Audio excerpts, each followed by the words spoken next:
Hello and welcome into another episode of Locked On Wolves. Today on the show, it's the post-game pod from a tough loss to the Chicago Bulls on Sunday. We'll talk about what happened to the Wolves offense, also some defensive struggles early.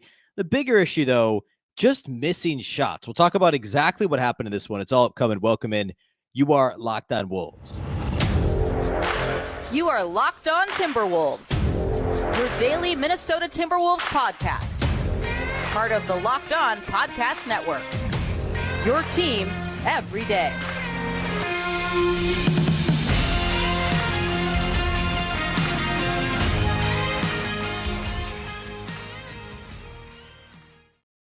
Hello and welcome to the Locked On Wolves podcast, part of the Locked On Podcast Network, your team every day. My name is Ben Beecken. I'm the host of Locked On Wolves. Happy Monday, everybody. Hope you had a fantastic weekend.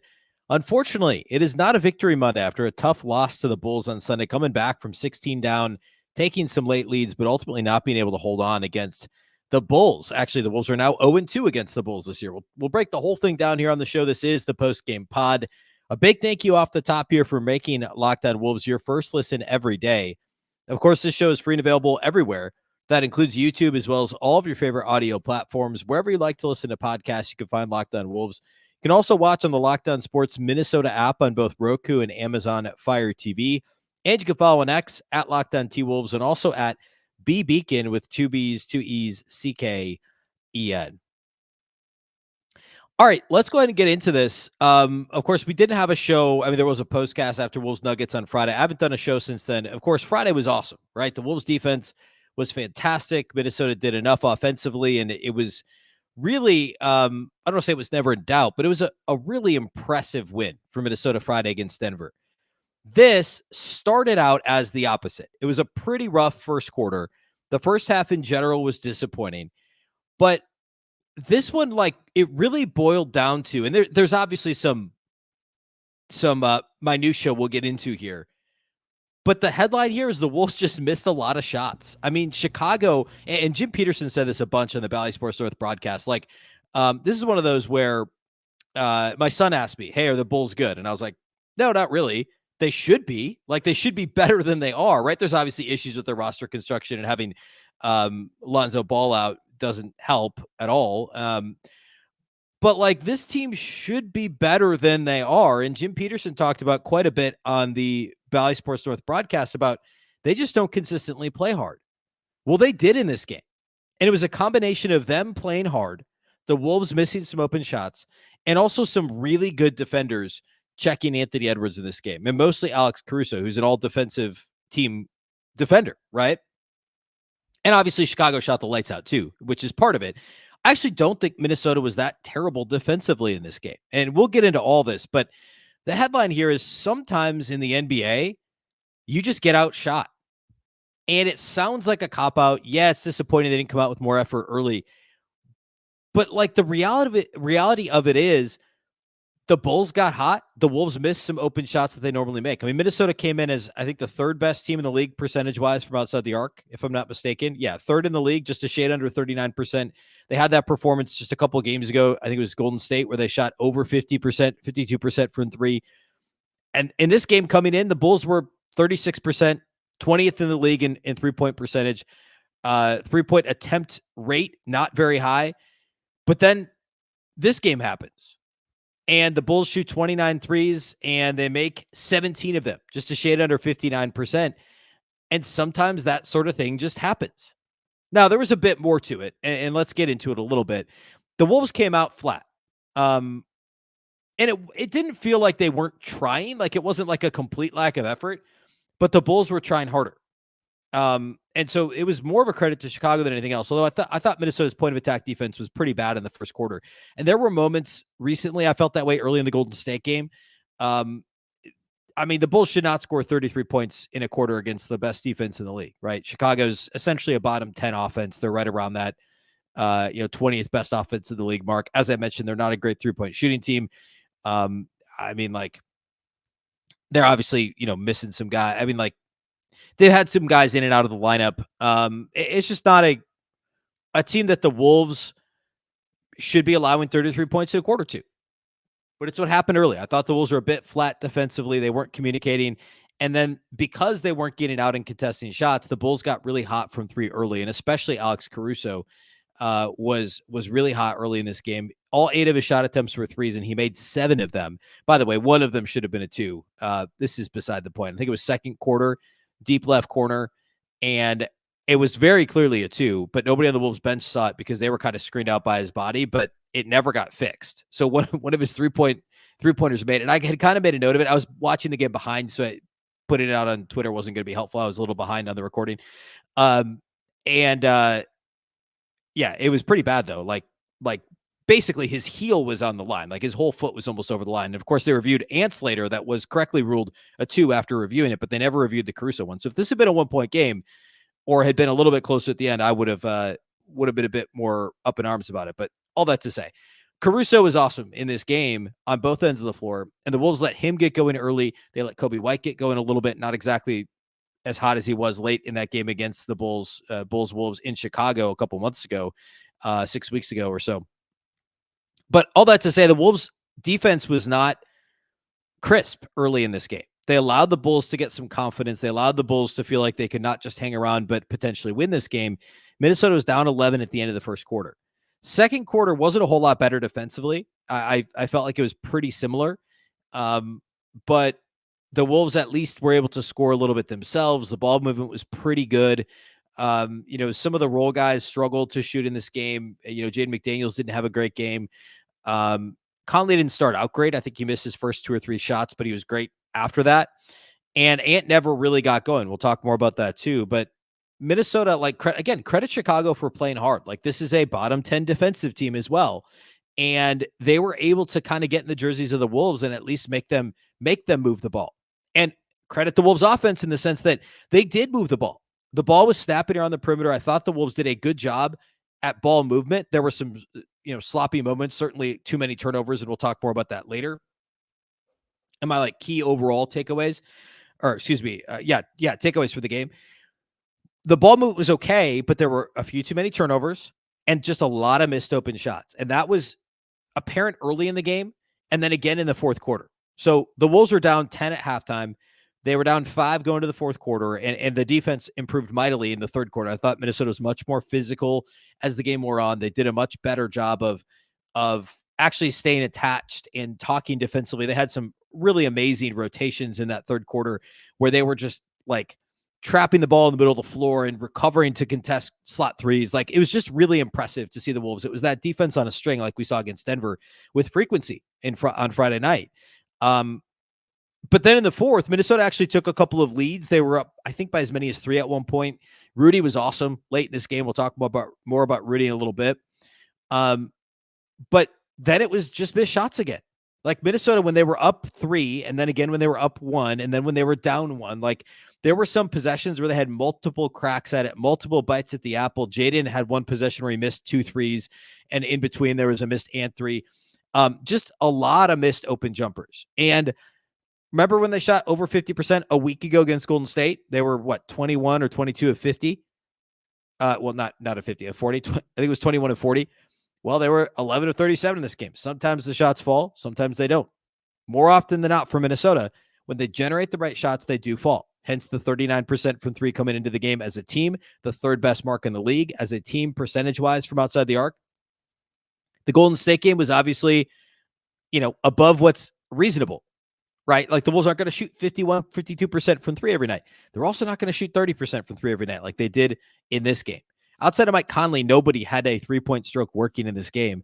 And that is ultimately what killed the Wolves. It was the defense early, and then it was missed jumpers, mostly early, and then the fourth quarter was when it killed them the most because they'd come all the way back. They did a lot of good things. They played so much harder. As I said, they were more physical in the second half than they were in the first half. Did all the right things to come back, but they couldn't hit the big shots. And most of them were open. Most of those late threes that they missed were open. And that was the biggest problem in this game. So it's not, and actually I think Ant had a quote similar after the game. He said something like, we missed shots. We're good. Something to that effect was it what Ant said after the game in the locker room. That's 100% true. Outside of coming out a little bit slow, a little bit flat-footed, a little bit lackadaisical, and some rough defense early, the rest of the game boils down to just missing open shots. I do have some additional key takeaways. I want to talk a little bit about the turnovers and also Chicago in the open floor and the Wolves' lack of ability to take advantage in the fast break. We'll talk more Rudy. We'll talk more Ant. All that stuff is coming up here next. Today's episode of Locked On Wolves is brought to us by our friends at Prize Picks. Prize Picks is America's #1 fantasy sports app with more than 3 million members. It's the easiest and most exciting way to get in on the action while you watch your favorite sports and players.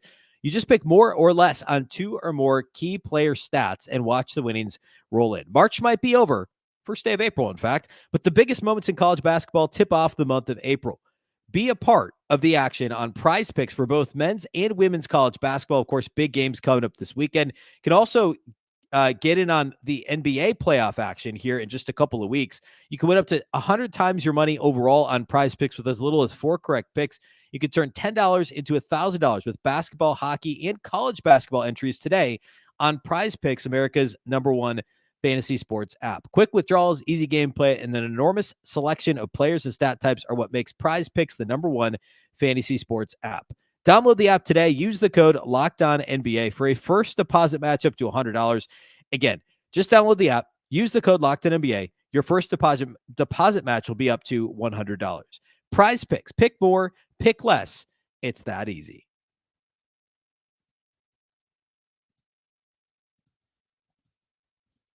Do you watch Fox Sports or ESPN on your TV all day? If you do, no doubt you have to turn down the volume with all the shouting. You can just make the switch, though, to Locked On Sports Today, a free 24/7 sports streaming channel programmed for you every day to bring you the biggest stories and the best stories without all the screaming. Locked On Sports Today brings you can't-miss analysis, opinions, and news, streaming 24/7 on YouTube or the free Amazon Fire TV channels app, part of the Locked On Podcast Network, your team every day. Okay, some additional key takeaways from this game. Chicago, first of all, Chicago did a great job on Anthony Edwards. Ant had 22 points, but it took him 20 shots to get there. I thought the only thing he did really well in this game was the intent behind his decision-making. He had 6 turnovers. We'll talk about that. But I thought he mostly made the right reads in terms of shoot versus pass overall. The other thing I thought he did well is he got on the glass. He did have 11 boards. He actually led the Wolves in rebounding in this game, and that was great. Problem is he didn't shoot the ball well. He missed all 5 of his 3-point attempts once again. I think he was 0 for last time out against Denver, too, from outside the arc. So the 3-point shooting was not good. And he also turned it over 6 times. He did have 5 assists, but the 6 turnovers more than negate that. He actually the second worst plus-minus mark on the Wolves, if you're into that sort of thing. -10 for Ant in this game. I thought his instincts on shooter pass were good. He got into a couple of those situations where he tried to step through, and Alex Caruso is an incredible defender. And for them, like, as a team, Chicago did really well in him. I thought Ayo Dosunmu also had some good moments guarding Anthony Edwards. So it was tough. They just did a good job on Ant. And if Ant isn't shooting the ball well from outside the arc, and I think all of his 5 3-point attempts, except maybe 1, were open too. So I mean, if he hits 2 or 3 of those, which like 2 would be pretty typical for him, right? If he's 2 of 5 from 3 or whatever, he's what, 36% for the season. So that would be close to his average. If he shoots 2 out of 5, then we're talking about a game where he's got 28 points on 20 shots. That's a lot more palatable, right? It was just more a matter of missing those shots. And then the turnovers, especially early in the game. He was a major part of the turnover problems early that led to a lot of Chicago fast break points the other way. In fact, Ant had 6 of the Wolves' 14 turnovers. So nearly half of their turnovers were Ant. Nobody else had more than 3 for Minnesota. So a couple of those passes, like he had no business trying to make. There were a couple skip passes. There was one, he tried to fire a pass to Rudy down low. Like all 5 Bulls players had their hands up, were watching for the pass, and it was going to get intercepted by, could have been anybody, 1 through 5 for the Bulls to intercept the pass. Like there were some pretty bad decisions when it came to the actual pass, but I don't feel like he forced too many bad shots in this game. I thought the decision-making in regard to the pass-shoot balance for Ant was good. This was combination of bad, just missing open shots like the Wolves did as a team and like Ant's done for the last couple of games. He's just in a cold streak from deep and his jumper in general, but especially outside the arc.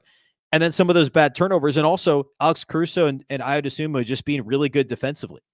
So just not a great game for Ant. It happens. Still, 22, 11, and 5 isn't an awful line, right? He only got to the line 6 times, and I know the Wolves shot 21 free throws to the Bulls 12, but he should have gotten to the line more often. I thought the officiating was not great in this game overall. By the way, side note, this is actually one of my takeaways from the game. I talked about the bad 3-point shooting.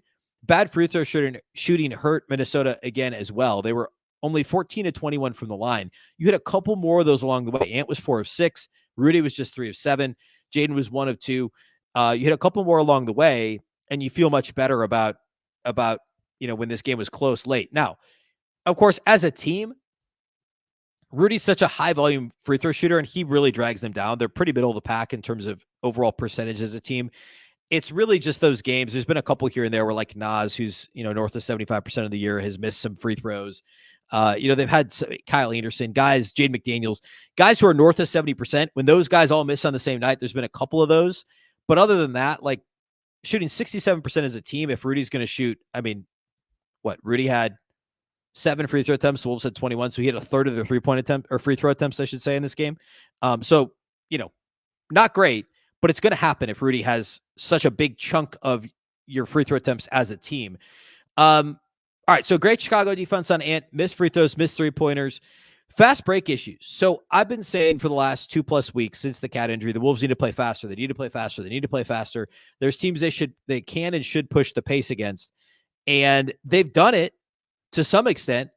Now, I looked at the numbers. I think it was Thursday's show, so it would have been before the Denver game and before the Chicago game. But I thought Minnesota was overall doing a good job pushing the pace against some of these teams post-cat injury, right? So, again, more chances, higher variance without your best shooter, without your most efficient offensive player. You have to do that, especially with the Wolves' half-court offense struggling as much as it has this year. Now, they've proven me wrong to the extent that the ball movement has been pretty good overall in the half-court post-cat injury, and that's not blaming Cat. Which, by the way, this is a topic I want to cover probably Tuesday, especially after the Friday game against the Nuggets. All of the talking about how the Wolves offense might be better without Cat, all this stuff. It's absurd. It really is. The numbers don't back that up, and we'll get more into that. But their offensive rating is basically the exact same after the Cat injury as it was before. They've been good, but not necessarily better than they were than they were with Karl-Anthony Towns. Anyway, back to the original point about fast break points. Last week I said, let's not push the pace against Detroit, right? The Pistons want to have as many possessions as possible. It worked out because their defense was so suffocating. Against Denver, like, that was a bit of a different game. You were never really going to run that much against Denver with success. And that was Wolves won that one by 13 points. Chicago's a team that I would have advocated the Wolves to run against. They're second to last in pace. The Wolves actually do play faster than Chicago in general.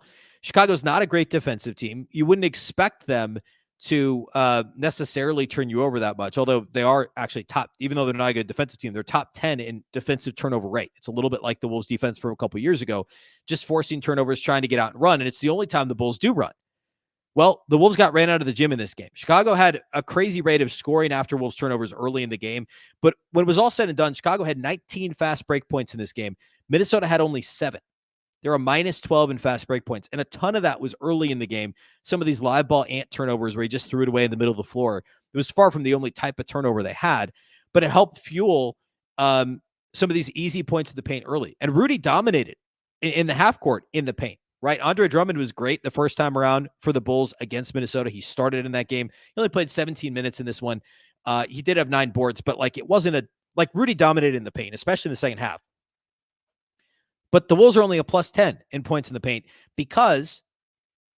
partly because of all the fouls that Rudy drew in this game. He got to the line 7 times, but also because early in the game, Chicago was getting easy layups and dunks in transition, some 3-pointers generated out of that too. It was just the turnovers leading to Chicago's fast break points. And then on the flip side, Chicago actually turned it over 2 more times than Minnesota in this game. 16 turnovers for Chicago to 2 for Minnesota. But the Wolves didn't capitalize. They didn't run quite enough in this game. And this is a continuing theme for Minnesota. They just prefer to slow the pace almost all the time. And I'm sure it kills Chris Finch at times. You can see him imploring them to play faster. And this is one of those games where, hey, they're missing open shots. They're not getting a ton of calls in the paint. The Wolves aren't. Generate easier shots in transition. Get out in transition and try and score against, a defense that's not set. and get to the rim, score that way, force the issue in terms of drawing fouls. And Minnesota didn't do that very well. I think they needed to play a little bit faster. That would have helped them in this game, and it would have, kept them closer earlier and given them a shot, down the stretch here. All right. Let's close the show by doing individual studs and duds. We'll talk a little bit more about Rudy and others, and that's how we'll close out today. Today's episode of Locked On Wolves is brought to us by our friends at Amazon Fire TV. I have an Amazon Fire TV, like a TV where it's the interface for the smart TV portion of it. I've also got an Amazon Fire TV stick that I've installed on a TV because I like it more than the, we'll call it the factory interface on the TV. Fire TV is your destination for sports. They have live games, plus highlights, in-depth analysis, and more on Fire TV. They offer amazing viewing experiences with smart TVs, as well as the Fire TV stick that I mentioned. You can plug into your existing TV. It'll provide access to millions of movies and TV episodes, plus free and live TV, whether it's opening weekend for baseball, which just is in the books now, or the college basketball tournament still ongoing this weekend. You're going to want to have a Fire TV. Fire TV recently created Fire TV channels to deliver a constant supply of the latest videos from your favorite sports brands, all for free. That includes all of us at Locked On, plus most of the big pro leagues and college conferences too. Fire TV channels lets you dive into all the game analysis, highlights, and more to keep up to date on all the latest in the world of sports. March Madness, NBA, MLB, and lots more. Not to mention great news, entertainment, gaming, travel, cooking videos, and more. Check out Fire TV channels on Fire TV and Alexa devices. If you haven't checked out Fire TV channels, you should. Trust me on this. To learn more, visit Amazon.com/LockedOnFireTV. Again, that's Amazon.com/LockedOnFireTV.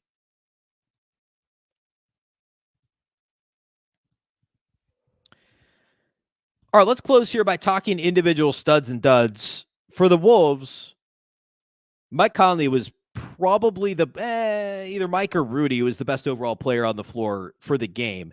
They're both studs, so I don't care who you want to pick as the best of the game, but they were the Wolves' two best players. We'll say it that way. Mike had 19 points, 7 assists, 4 steals in this game, 7 of 11 shooting, 5 of 9 outside the arc. Like I said earlier, I think he missed his first 2 3-point attempts and then went like 5 of 7 the rest of the way. He might have missed his first 3. Only 1 turnover. He also only played 29 minutes, by the way. He subbed out pretty early in the first quarter. I don't know if this is just a conscious effort to manage those minutes. Also, 2 of the other 4 bench guys seeing rotation minutes are also point guards in Monte Morris and Jordan McLaughlin. Like in this, injured cat phase the Wolves are in, like this is now the rotation. The guys coming off the bench are small because Naz is starting alongside Rudy. So Kyle Anderson's the only non-guard coming off the bench for Minnesota. So you're going to see maybe a few less minutes for Mike Conley, but he was actually really good in this game. And we could nitpick the rotations a little. I'm not saying they lost because Mike Conley only played 29 minutes because I thought both Monte Morris and Jordan McLaughlin were fine. By the way, Jordan McLaughlin was the only Wolves player to have a positive plus-minus in this game. He was a +8 in 14 minutes. Nobody else was better than a -2 in this game for Minnesota. And I mentioned this earlier, like Ant was a -10.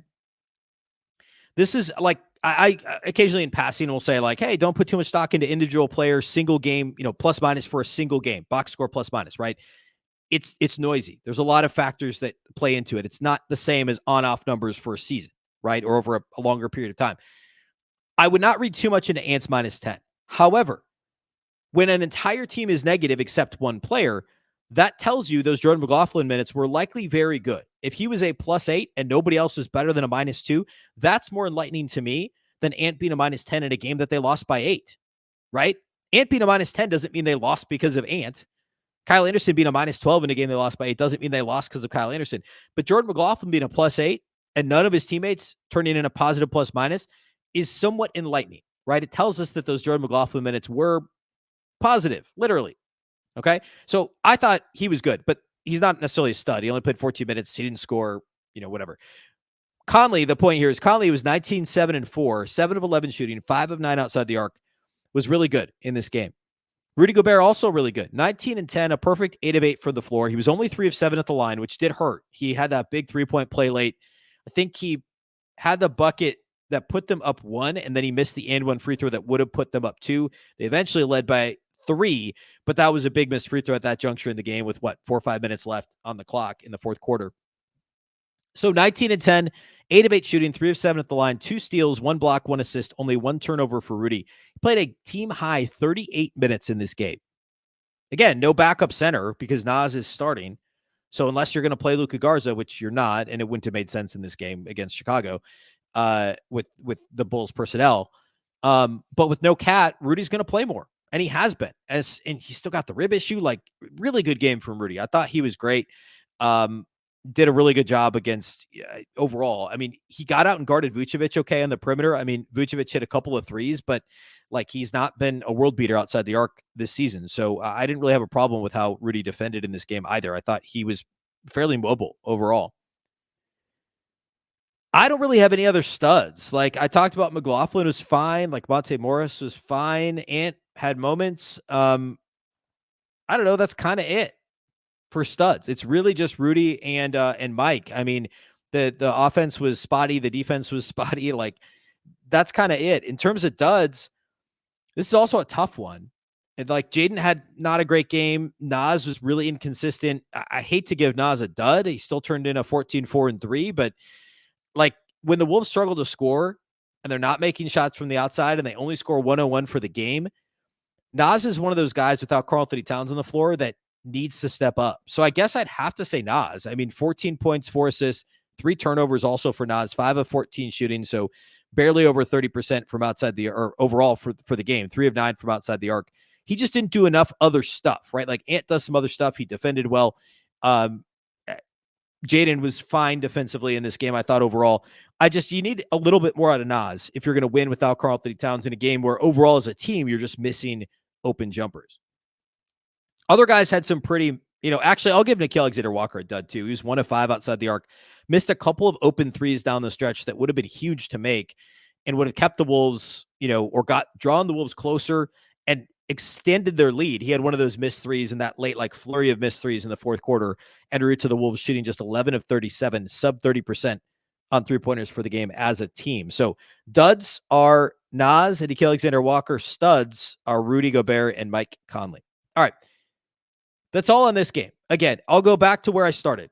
Lots of missed threes, sluggish start to the game overall, missed threes, missed free throws, and good defense from Chicago. Credit where credit's due. These games happen. The problem, though, is Oklahoma City and Denver both won. The Wolves went from first to third in the Western Conference. Now, yes, they likely will have tiebreakers over both of them, but their schedule is tougher than Denver's the rest of the way. They get a back-to-back this week. Minnesota has Houston and Toronto Tuesday, Wednesday at home. They go on the road to take on the Suns Friday night. And then they're at the road at the Lakers on Sunday next week. So it's a really difficult week. Rockets, Raptors at home on Raptors is a second night of a back-to-back. Suns, Lakers over the weekend. And then the season ends. They just have 4 more games after that. Wizards, Nuggets, Hawks, Suns, and the season's over. So not a whole lot of time to regain that ground. They lost today, but that's how quickly it flips, right? They jumped into first after Friday's win. They fell to third after Sunday's loss. So we'll see what happens here upcoming. We'll, of course, preview the Rockets game on tomorrow's show, on Tuesday's show. And again, we'll talk a little bit more about why the offense is not better without Karl-Anthony Towns, which feels like a crazy thing to have to talk about, but hey, it's a hot topic, and I'll explain why I disagree with anybody who has that take. So we'll do that on Tuesday's show. A big thank you for making Locked On Wolves your first listen every single day. Of course, this show is free and available everywhere. That includes YouTube as well as all of your favorite audio platforms. You can also watch the show on the Locked On Sports Minnesota app on both Roku and Amazon Fire TV. And you can follow on X at Locked On T-Wolves and also at Beecken with 2 B's, 2 E's, CKEN. A reminder about the postcast. Not only do we cover your team every day, but we also give you instant episodes after every single game. Check out the Locked On Wolves postcast right here on the Locked On Wolves podcast feed after the games. We also stream live immediately after on the Locked On Sports Minnesota YouTube channel. Get rapid reaction to all the biggest moments of the Locked On Wolves postcast. Also, Locked On has launched the first ever national sports 24/7 streaming channel on YouTube. It's also available on Amazon Fire TV and the free Fire TV channels app, as we talked about earlier. Locked On Sports Today is here for you 24/7, covering the top sports stories of the day with the local experts of Locked On, plus our national shows covering every league. Find Locked On Sports Today now available on the free Fire TV channels app. That's all we have for you today here on the show. Of course, the Locked On Wolves podcast is part of the aforementioned Locked On Podcast Network. Remember, the Locked On Network is your local experts on all the biggest stories. Once again, I'm Ben Beecken. This is the Locked On Wolves podcast, and we'll catch you next time.